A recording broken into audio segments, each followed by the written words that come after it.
বাঁকড়ায় সরকারি প্রকল্পের রাস্তা তৈরিতে বাধার অভিযোগ স্থানীয় ক্লাবের বিরুদ্ধে।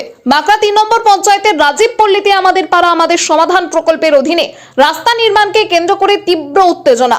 স্থানীয় একটি ক্লাবের সদস্যদের বিরুদ্ধে রাস্তা তৈরির কাজ জোরপূর্বক বন্ধ করে দেওয়ার অভিযোগ উঠেছে। স্থানীয় বাসিন্দাদের দাবি, দীর্ঘদিন পর ওই এলাকায় রাস্তা নির্মাণের কাজ শুরু হয়েছিল, কিন্তু মাঝপথেই ক্লাবের কয়েকজন সদস্য কাজে বাধা দেন। আলোচনার নামে কাজ বন্ধ রাখা হয়েছে বলে অভিযোগ। স্থানীয় বাসিন্দা শেখ জাহির জানান, আলোচনায় বসেও কোনো সমাধান সূত্র বেরোয়নি। অভিযোগ, বৃহস্পতিবার সকালে ক্লাবের সদস্যরা দলবল নিয়ে এসে রাস্তা নির্মাণের কাজ বন্ধ করে দেন এবং নির্মিত অংশ ভেঙে দেন। সরকারি প্রকল্পের অধীনে চলা কাজ জোর করে বন্ধ করা হয়েছে বলে অভিযোগ। এই ঘটনার পর বাঁকড়া তদন্ত কেন্দ্রে লিখিত অভিযোগ দায়ের করা হয়েছে। যদিও সমস্ত অভিযোগ অস্বীকার করেছেন ক্লাবের অন্যতম সদস্য শেখ একরামুল। তার দাবি, ক্লাবের পক্ষ থেকে কোনো ভাঙচুর করা হয়নি, উল্টে রাস্তা খেলার মাঠের ভেতর দিয়ে যাওয়ার চেষ্টা করা হচ্ছিল। রাস্তা খেলার মাঠের ভেতর দিয়ে নিয়ে যাওয়ার চেষ্টা করা হচ্ছে বলে আপত্তি জানানো হয়েছে। তিনি আরো জানান, বাউন্ডারির পাশ দিয়ে রাস্তা করার প্রস্তাব দেওয়া হয়েছিল এবং সেক্ষেত্রে ক্লাবের পক্ষ থেকেও জমি ছেড়ে দিতে রাজি ছিল, কিন্তু সেই প্রস্তাব মানা হয়নি। এ বিষয়ে হাওড়া জেলা পরিষদের কর্মাধ্যক্ষ তথা ডোমজুর ব্লক তৃণমূল কংগ্রেসের সভাপতি তাপস মাইতি বলেন, আমাদের পাড়া আমাদের সমাধান প্রকল্প রাজ্যের গুরুত্বপূর্ণ একটি উদ্যোগ। প্রতিটি বুথে 10 লক্ষ টাকা করে বরাদ্দ করা হয়েছে। পঞ্চায়েতের উদ্যোগে রাস্তা নির্মাণ হচ্ছে। এই ধরনের ঘটনার ক্ষেত্রে প্রশাসন কঠোর ব্যবস্থা নেবে। কাজটা হচ্ছিল এটা আমাদের এটা আবাসের যে 10 লক্ষ টাকা করে দিদির যে প্রত্যেকটা পার্টে দিয়েছিল সেই কাজেরই কাজ হচ্ছিল এটা। তবে ওরা বলছিল যে আমাদের সাথে বসতে হবে, করতে হবে না। আমি বললাম সরকারি কাজ, ওয়েস্টার্ন ক্লাবের ছেলেরা। আচ্ছা, তখন আমি বলেছিলাম সরকারি কাজ, সরকারি জমিতে হচ্ছে, তোদের সাথে কেন বসতে হবে, যে না আমাদের ক্লাবের দখল আছে। আমি ঠিক আছে, তাহলে একটা টাইম কর, বসা হবে। আজ 6 দিন আগে বসেছি, ওরা কোনো মুভমেন্ট করিনি, কিছু বলিনি। তাই রাস্তাটা দীর্ঘদিন ধরে পড়ে রয়েছে বলে আমি বললাম তাহলে রাস্তাটা তোমরা করো। আজকে হঠাৎ সকালবেলা জাকির, বুম্বা, তারপরে আমিরুল, আরও সব সদস্য ছিল, যেন অপু সামন্ত ছিল, এই আসলো, এসব কথা হচ্ছিল। হতে হতে তার ভেতরে দেখলাম চিল্লি বেঁধে গেল। বেঁধে যেতে দেখি ওইখান থেকে লাথি ফাতি মেরে ভেঙে দিল। আমাদের কথা হয়েছিল যে বসা হবে। তোমার এখানে নুরুল হুদা ও জহিন বাহিনীর সভাপতি কে? নুরুল হুদা, উনি ভেঙেছে? হ্যাঁ, ওনার ভাই এসে লাথি মেরে ভেঙে দিল। সবাই মিলে ফেলেছে? হ্যাঁ। ও সব তো টিএমসি করে। টিএমসি করলে কি হবে, গোষ্ঠীদ্বন্দ্ব হয়ে আছে। সব একই দলের লোক। একই দলের লোক, কিন্তু তোলাবাজি তো সারা জীবন করে এসছে এখানে।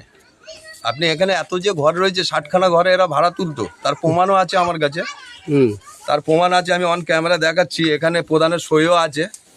এটা আমরা জমা দিয়েছিলাম, কারণ আমাদের দীর্ঘদিন ধরে এরা একটা অত্যাচার করতো। তাহলে এই পঞ্চায়েতের রাস্তা হচ্ছিল, আমি ওই 210-এর বুথ সভাপতি। তো এটা পঞ্চায়েতের স্যাংশন হয়েছিল। তো পঞ্চায়েতে একবার আমাদের মিটিং হয়েছে। রাস্তাটা যতটা প্রয়োজন ততটাই হওয়ার কথা ছিল, হচ্ছিল, আমরা কোনো বাধা দিইনি। যখন 35-30 বছর ধরে আমাদের মাঠের ভিতরে একটা পাঁচিল দেওয়া আছে, তো পাঁচিলের ভেতর থেকে ওরা রাস্তা চাইছে, কিন্তু ওইটা আমরা ক্লাব থেকে বাধা দিয়েছি। ওই যে খেলার মাঠটাও তো সরকারি জায়গা। সরকারি জায়গা অবশ্যই, কিন্তু আমাদের দীর্ঘদিন ধরে 30 বছর ধরে একটা মাঠের বাউন্ডারি দেওয়া আছে, পাঁচিল দেওয়া, কিন্তু ওর ভিতর দিয়ে আমরা রাস্তা করতে দেবো না। বিকল্প রাস্তা আছে, ওরা ওইটা মেনে নিচ্ছে না। একটা গোডাউন আছে। আপনি নাকি জয়হিন্দ বাহিনীর সভাপতি? জয়হিন্দ বাহিনী না, বুথ সভাপতি। জয়হিন্দ বাহিনীর সভাপতি বললো, আবার বুথ সভাপতি। জয়হিন্দ বাহিনী। তাহলে আপনার তৃণমূল লোকেরাই তো এই রাস্তাটা করছে? তৃণমূলের আমাদের কেউ পারমিশন দিইনি। আমাদের যে পঞ্চায়েতের দায়িত্ব আছে, সে কোনো রকম পারমিশন দিইনি। এটা গাজওয়ারি করে শেখ জাহিদ গাজওয়ারি করে এটা করছিল, সেটা আমরা ক্লাব থেকে বাধা দিয়েছি। আমরা মাঠের ভিতর থেকে কোনো রকম, এটা আমাদের খেলার মাঠ। আমরা খেলাধুলাকে ভালোবাসি, খেলাধুলা পছন্দ করি। আমরা মাঠকে বাঁচাবার জন্য আমরা বহুত কিছু করতে পারি। আমরা মাঠকে বাঁচাতে চাই, মাঠের ভিতর দিয়ে আমরা কোনো রকম রাস্তা করতে দিতে চাই না। আমাদের যেহেতু পুরো বাউন্ডারি দেওয়াই আছে, আর 25-30 বছর ধরে বাউন্ডারি দেওয়া আছে। ওই জায়গাটা তো পুরো কেন্দ্র সরকারের জায়গা। 100বার কেন্দ্র সরকারের জায়গা, কিন্তু কেন্দ্র সরকারের জায়গা তো পুরোটাই।